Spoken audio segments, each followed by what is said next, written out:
Grazia Varisco e Palladio. Quando è iniziata questa storia?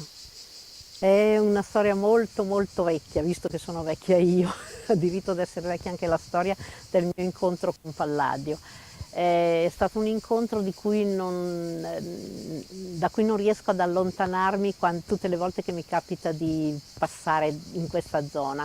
Un ripasso di storia palladiana è stato di pochi anni fa, ma di tutte le ville palladiane, ma l'emozione più grande l'ho vissuta, come ho detto anche nel piccolo testo che c'è nel catalogo, quando al liceo Guido Ballo, il nostro professore di cui eravamo tutti innamorati proprio perché ci ha trasmesso il piacere di guardare, il piacere di vivere queste esperienze, mi ricordo ci portò alla Villa Maser e il mio incontro con Palladio, che insieme a Veronesi hanno fatto un dialogo stupendo in quella villa, dove proprio l'essere ricevuti dall'affaccio di queste dame al piano sopra è proprio come se ti coinvolgesse. Poi c'è il Moro che ti sposta la tenda sulla scala. Ci sono una serie di incontri che rimangono, cioè di incontri dell'immagine che Palladio e sono riusciti a mettere in gioco, che mi ha sempre emozionato, perché questo dentro e fuori si trova a collegarsi in un modo eh, così assoluto e così proprio.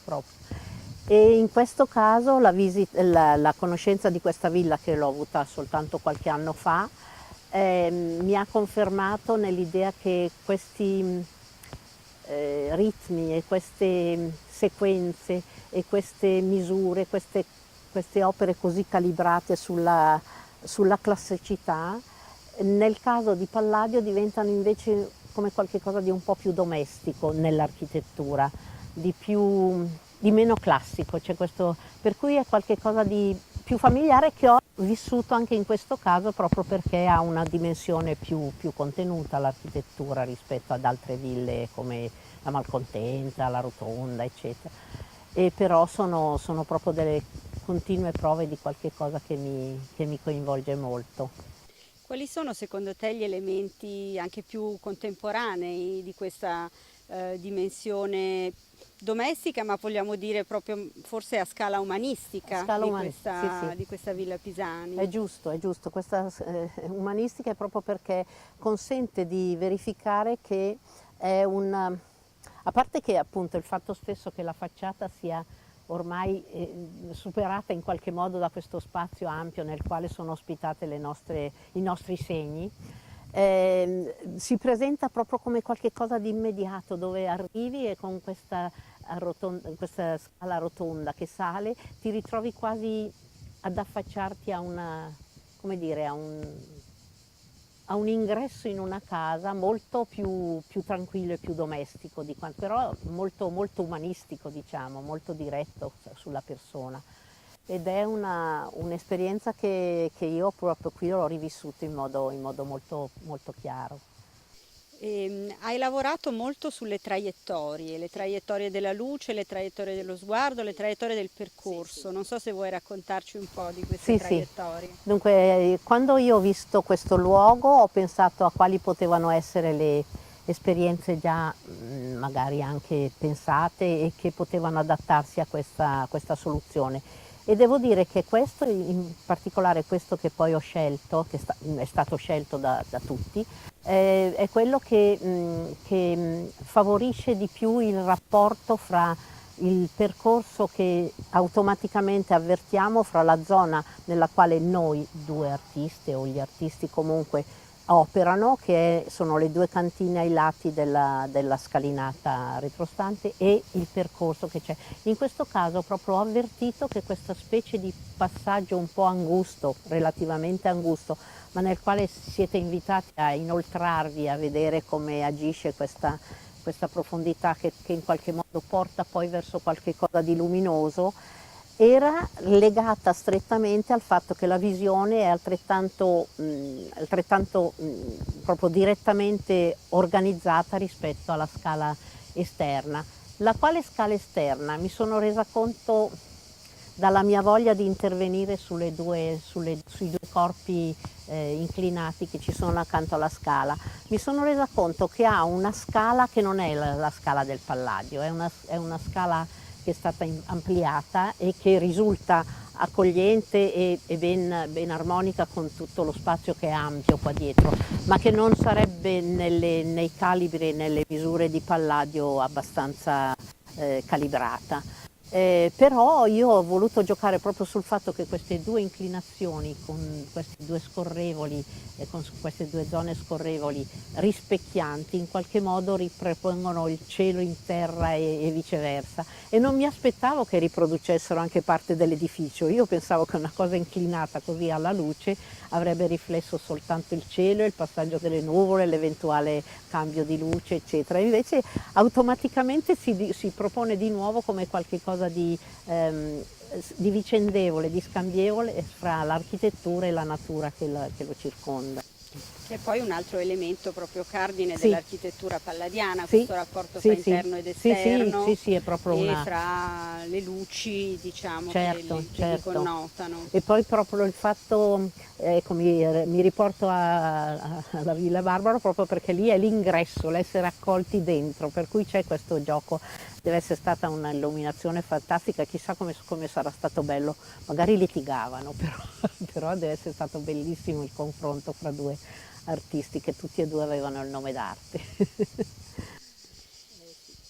Un altro elemento assolutamente cruciale nelle scelte architettoniche e formali di Palladio è l'elemento luminoso. E naturalmente la luce è dagli inizi un elemento fondante anche del tuo percorso, Sì, insomma. sì, sì, solo che nel mio percorso all'inizio si trattava sì, dico, a parte in alcune prove nelle quali magari c'era un riferimento alla luce, ma erano proprio delle cose ancora molto legate agli studi, ma la luce che io ho messo in gioco nei primi anni 60 è una luce artificiale, spesso è una luce che si risolve con il tubo al neon interno a uno schema che riproduce il nero e il blu intenso, per cui in effetti è una luce che si smorza automaticamente. Però quelle sono esperienze che sono proprio legate al momento del cinetismo che abbiamo messo in gioco come gruppo T e i gruppi della ricerca cinetica e gestaltica negli anni 60. In seguito devo dire che per me la luce ha preso un valore molto più sottile, più intenso quando ha voluto giocare sulla luce naturale attraverso le pieghe delle extrapagine, attraverso altre esperienze, compresa la risonanza che riflette questa luce ma la rende mobile, pulsante e continuamente in gioco con il nostro osservare l'esperienza artistica che troviamo lì isolata. Che è anche una luce che in qualche modo connette l'opera al tempo reale, Sì, no? sì, sì. Ed è un po' anche il senso dell'intervento nel salone centrale. Certo, certo, nel salone centrale ci sono anche nella zona delle cantine là sotto questa presenza degli gnomoni. Lo gnomone è l'asta della meridiana, per cui automaticamente c'è in gioco la luce. Si chiamano gnomoni, gnomone è l'asta della meridiana e attraverso quel segno che proietta nello spazio l'ombra noi conosciamo e viene Gnosis, cioè gnomone viene da gnosis, conoscenza del tempo nello spazio, come si articola nello spazio. Difficile associare a tutti i costi alla meridiana, però l'inizio di quel lavoro si chiamava proprio meridiana, una tavola quadrata nella quale una porzione del perimetro della tavola quadrata si solleva e proietta l'ombra, che è un'ombra mutevole, spostabile nella luce solare. E di conseguenza era proprio un gioco su questa presenza dell'ombra che cerca di competere con l'oggetto e di averla meglio, insomma, in qualche modo un po' un braccio di ferro fra l'ombra e l'oggetto, sul quale mi era piaciuto molto lavorare. Sì, che poi ci porta anche a un'altra costante del tuo lavoro che io vedo molto legata anche all'aspetto molto libero dell'architettura palladiana, che è questa volontà sempre di uno scarto rispetto alla regola, che è percettibile quel minimo necessario per renderlo significante. Sì. Però è molto sommesso, cerca di sottrarsi a un automatico e forse anche scontato percepire, insomma. E invece è proprio qualche cosa che è molto ritirato, insomma il fatto stesso che io abbia intitolato dei lavori silenzi, il fatto di lavorare su qualche cosa che è non così scontato, per cui i silenzi sono qualche cosa che si sottrae alla parte dell'immagine, è l'assenza di quel qualcosa al quale con nostalgia pensi, ma per ricreare qualche cosa di nuovo. Oppure per quanto riguarda lo spazio, lavorare sullo spazio, che è un termine che mi spiace che sia diventato così invasivo. Non sopporto sta cosa dello spazio, che adesso tutto è spazio, è uno bello spazio, la galleria è un bello spazio, lo spazio, e perché per me è una parola, una parola sacra, che mi sembra veramente che sia un po' contaminata da tante occasioni che la rendono un po' superficiale. Per me tra l'altro lo spazio è qualcosa che è legato molto al vuoto. Io sento che in me lo spazio è qualcosa che suggerisce un ambiente al vuoto e al vuoto dell'ambiente. In qualche modo, e mi è capitato di dirlo anche in un intervento recentemente, che quando un moscone entra in una stanza e comincia a sbattere dal soffitto al pavimento, va, urta da una parte e dall'altra e poi stranamente si avvicina a una finestra perché diventa l'unico punto di luce, però è un vetro, per cui c'è questa strana fastidio per noi e comunque questa specie di renderci conto che è uno spazio che vuole essere in qualche modo superato, qualche cosa che deve essere più libero di quello, anche nel moscone, voglio dire, il moscone cerca di uscire in qualche modo da quella. Per cui per me lo spazio è qualche cosa che è libero, qualche cosa cioè che mi libera, vorrei sentirmici dentro con il mio respiro libera e costantemente interessata a muovermici dentro con disinvoltura e con agio. E alla fine di questo percorso, parlando proprio di vuoto, spazio e interferenza, ci sono i quadri comunicanti. Quadri comunicanti che sono una delle esperienze un po' più recenti, insomma sono dopo il 2000, per cui per me sono quasi cose di adesso, insomma. E è un'esperienza che mi ha molto affascinato e mi ha molto, anche se è un'esperienza percettivamente quasi elementare, cioè l'allineamento di una linea d'orizzonte che riguarda una forma che è sempre quella ma disposta in modo casuale e che trattiene una parte una porzione di spazio che è il pieno e che è suggerito con un materiale che ha un riferimento a qualcosa di liquido. Questi erano i primi quadri comunicanti dove la superficie la superficie piena era assolutamente piatta e diciamo così leggermente argentea, ma industrialmente così dal materiale che avevo scelto. Però poi mi sono resa conto che mi è venuto un momento, dopo la prima serie, la seconda serie, che avrei voluto suggerire come se questo liquido potesse essere filtrato e diventare più trasparente, più limpido. E ho adoperato l'acciaio speculare, che è un materiale che ricorre in alcune mie esperienze, compreso qua le cose inclinate della scalinata o la risonanza.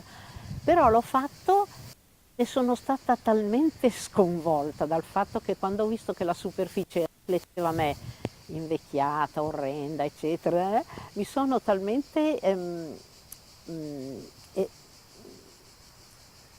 preoccupata del fatto che io ne venivo molto mortificata e mi va bene, Narciso.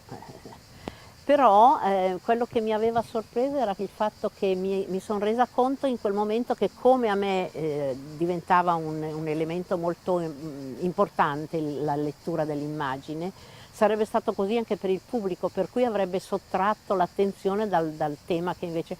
Allora mi sono ritrovata a urtarlo, a massacrarlo questa superficie in modo che venisse alterata e che in qualche modo invece suggerisse la lucentezza ma smorzata da satinatura fatta manualmente, riempendomi le mani di polvere di alluminio, però insomma era venuta questa voglia di distruggere questa riflessione della mia immagine che mi disturbava.